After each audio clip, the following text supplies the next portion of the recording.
As a young child, I grew up in a very typical Southern church in a small town, the 1950s.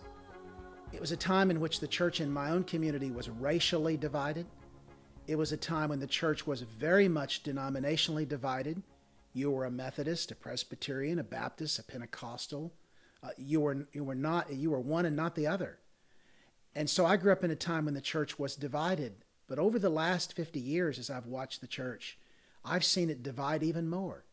We have hundreds of new denominations, hundreds of new expressions of church life, hundreds of new labels, and now we have non-labels. We don't want to tell people precisely what we are, what brand we are, so we're just Christians, as if that's not in itself a kind of label. Some Christians will say to me, well, we're not Baptists, Methodists, Catholics, Presbyterians, Lutherans, or Orthodox. We're just Christians. Well, it sounds very nice, except it tends to be a way of saying we are superior to all these other Christians because we're just Christians. We're just plain, ordinary, faithful Christians. That in itself, Paul actually condemns in his first letter to the church at Corinth by saying that there were different parties, and the one that he lists last is the party that said, we are of Christ. So in my own experience, the first thing I noticed was this claim, this independent claim to authority, that we were the most faithful church. We were the best church. And I knew something was wrong with that. The first thing I noticed, again, was the racial division, that we were all white, and that there was a black Baptist church across town that the white Baptists would have nothing to do with. That troubled me in the 1950s, and really in the 1960s when I began to see the civil rights movement unfold. Secondly, when I went to university, I discovered a Christian fellowship that I had never seen in my childhood church. I was exposed to the ministry of Campus Crusade for Christ, and as a result, I began to share my faith with other Christians and other non-Christians or non-Christians from many different backgrounds, racially, ethnically, even nationally.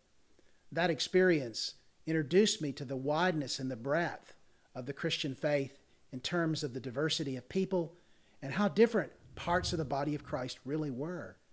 And so I enjoyed that. I enjoyed the exposure to and the fellowship with Christians who were different from me, who were not just like me in every way, but who did clearly love Jesus Christ, loved the good news, and wanted to be faithful to him. Thirdly, after university, I began to study theology with Christians of many different backgrounds, still mostly all Protestants. But as I began to deal with issues that divided Christians like baptism and the meaning of the Lord's Supper and the timing of Christ's return and all these various things that we fight and argue over, I began to realize that these were differences, but these differences were not fundamental. They were not about our core agreement on things like the incarnation and the resurrection and the atoning sacrifice of Jesus and his resurrection and ascension and his coming again. That these were the great truths of the creeds of the early church. These were the great creeds of common core Christianity.